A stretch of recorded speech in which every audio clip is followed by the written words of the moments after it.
This is the new Audi Q9, and it's the biggest Audi in many, many ways. It's the biggest in terms of height, width, and length. It's over 5.3 meters long, same as a Cadillac Escalade. It's got the biggest cup holders of any Audi. You can tell it's been designed primarily for the American market. The biggest opening sunroof. Huge. The biggest OLED lighting panels is actually over 0.5 meter squared. The biggest grille and the biggest doors of any Audi. Plus they open electrically and close electrically as well.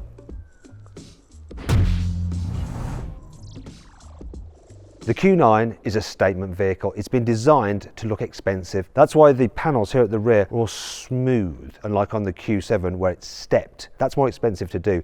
So too is embedding the Audi badge more flush into the boot lid, unlike on the Q7. But the standout feature is this, look, we have curved LED lighting for the first time on an Audi. That looks really, really impressive. This is also good news. Real exhaust pipes, no fakery here. Looks like Audi has certainly changed its ways, which is a good thing. Moving down the side, you can see just how tall this vehicle is, and it has quite an upright rear pillar to create lots of interior space. Wheel sizes go from 20 to 23s. They are huge. Then as we move towards the front, which takes quite a long time because this car is so long, you'll notice this new grille. It's illuminated, as you can see, with some special LEDs which have consistent lighting throughout, which is a regulatory requirement. You'll probably notice this, the illuminated Audi badge. Now in America, that's perfectly legal. In Europe though, you can't have a badge of that size illuminated because EU regulations would say that is advertising. However, if you don't like this grille because you might think, wait a minute, that looks a bit too much like a Mercedes AMG grille and I'm an Audi fan, maybe you prefer the more sporty SQ9. And here it is. As you can see, the SQ9 gets a more sporty looking grille with indirect LED illumination. You've got S badging there, a slightly different lower bumper with satin highlights. You get more satin highlights here on the door mirrors and on the roof bars, and if you walk around that way you'll notice the rear track is wider as well. Look, just more aggressive, isn't it? And so is this. Quad tailpipes. These are real. You see, this Q9 has a 4-litre twin-turbo V8 with 590 horsepower. It also produces 800 Newton meters of torque, which is enough to blast this huge SUV from 0 to 60 miles an hour in around 3.6 seconds. That's almost 3/4 of a second quicker than the fastest Range Rover SV you can currently buy. And it's just as quick as Audi's own RS3, which is ridiculous when you think about it. But there's a problem, a big one. We won't be getting it in Europe because of EU7 emission regulations. Only the Americans get to enjoy this. We'll get a 2.9 litre V6 and a diesel, maybe a plug-in hybrid later. Shame. Anyway, all models get Quattro all-wheel drive and an 8-speed automatic gearbox. Air suspension, rear axle steering, though the air suspension on the SQ9 is lower than on this standard car. Seeing as they get the V8, it seems as though America is winning. But it's not always the case because sometimes their regulations can also be a bit of an arse. In the past, they weren't allowed matrix LEDs. Now they are. However, there are some weird rules revolving around the other light functionality on this car. You see, you can change the signatures here at the back and at the front. But in America, in order to switch between the two, you actually have to physically lock the car and get out of it to switch between them. So I can't be bothered to do that now, and I'm going to get Dr. Michael from Audi. Hello there. To go through all that palaver for me. Enjoy.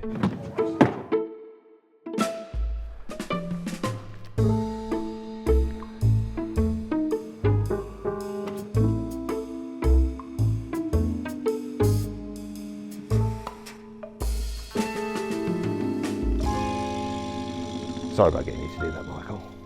Anyway, I want to show you guys this. There's a proximity sensor at the rear of the vehicle, so if another vehicle gets too close, it'll do this, a warning to back away. Then there's a high level brake light which reflects in the rear window, so it's nice and clear. And let's say a cyclist is coming up the side of the car and there's still someone in it, it'll automatically display this warning triangle. But that is not my favourite bit. It is this, the indicators that project onto the ground to show other drivers that you're about to make a move. And let's just do it on the other side as well for completeness. Yeah, and while we're around here, I'll show you this as well. The puddle lighting isn't like any other puddle lighting. It opens up and rolls out like a carpet. Can you see? So when you open the door and then close it, it does that. On the inside, the SQ9 has some S features, like look, the S sports steering wheel, S embossed into the headrest, S on the sill, and a red start button. They sort of dropped the ball a bit here, because on the main infotainment screen the car I see is just the normal Q9, not the SQ9. That's quite a responsive system though. It's just a shame you have to control everything through the screen, including the blooming air vents. You have to move them through the screen. Oh great, that's good, isn't it? We love all that. Not the digital driver's display is all well and good, but the layout and the design of it isn't as good as on Audi displays of the past. Quality in here is exceptional though. The materials feel lovely. I like this light interior. You can actually get a wood finish here for the center console. I prefer it than this. I don't know what this is. It's like fake carbon fiber effect. And they've minimized the use of shiny black plastic in areas that you touch. It's only really there and up there as well. You get Audi's new indicator stalk system here. I like it, other journalists don't. I'm not a big fan of the big bezel on the infotainment screen though, and I think it's a bit over screen, this car, with the passenger display. I don't think passengers use those, they just tend to go on their phones. Quality wise, it does feel solid, apart from a few things where you hit it like that, it's a touch hollow. Other than that though, lots of room, plenty of cubby space, those massive cup holders, good storage under here, wireless charging, big door bins, large glove box, which is nicely damped and lined with felt. But the real luxury of this car is back there. Let me just shut the door. Oh, it's hard work, isn't it? So the seats here in the middle row are exactly the same as in the front, although you do have these armrests, which are very, very nice. And of course you can move them forwards and backwards and recline them. It's so comfy, and there's so much space, so much glass to look out of.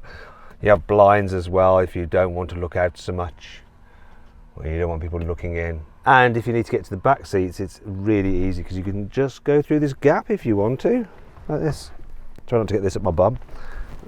Okay, so rearmost seats, not quite as posh. Now, you're just filming my bottom there, Lewis. Not quite so posh. Headroom is good. Knee room is, it's all right, but you can always do that, though you'd have to let the other person put their leg through as well. Now to get out, come on. I can do it this way if I want, rather than walk through the middle. That beeping sound is just a warning if someone was sat there to get out of the way. And then I can hop out again, press the button, door opens on its own, and then I'll just birth myself out of here. Feet first. If you need to carry more passengers, you'll be able to get the Q9 with a 3-person bench seat in the middle row. That means you'll have a total of 7 seats available instead of just 6. And speaking of carrying things, let's check out the boot. To help you locate the hands-free tailgate sensor, look, projected on the ground is this little marker, so you know exactly where to waggle your foot. And then you can do it every single time. Even with all the seats in place, the boot is actually quite large. I can easily fit in here. Look, there's plenty of room for me. Oh, well done, Lewis. You're shutting the boot on my head. It's not going to bother me though, there's so much space. Yeah, very well done. Now let me out so I can get on with this. Come on. You can't operate things, you're the camera person, not the journalist. It's taken years and years of training to be able to do these kind of things. Anyhow, look, so you can fold down these seats by pressing this button here to put it into luggage mode. Unfortunately, due to the nature of those middle row chairs, they can't fold all the way down. That's about as good as they do, but there's still plenty of stowage area here. And if you look over here, there's a button there where you can alter the ride height of the car, so you can lower it down to make it easier to load. And if you look under here, we have the load cover, and here is a new storage solution that Audi has introduced. So that slides along, and these do that, and I'm not entirely sure what you'd be using that for, but it's new. The Audi Q9 will go on sale in the UK at the end of 2026, and it'll be priced around £100,000.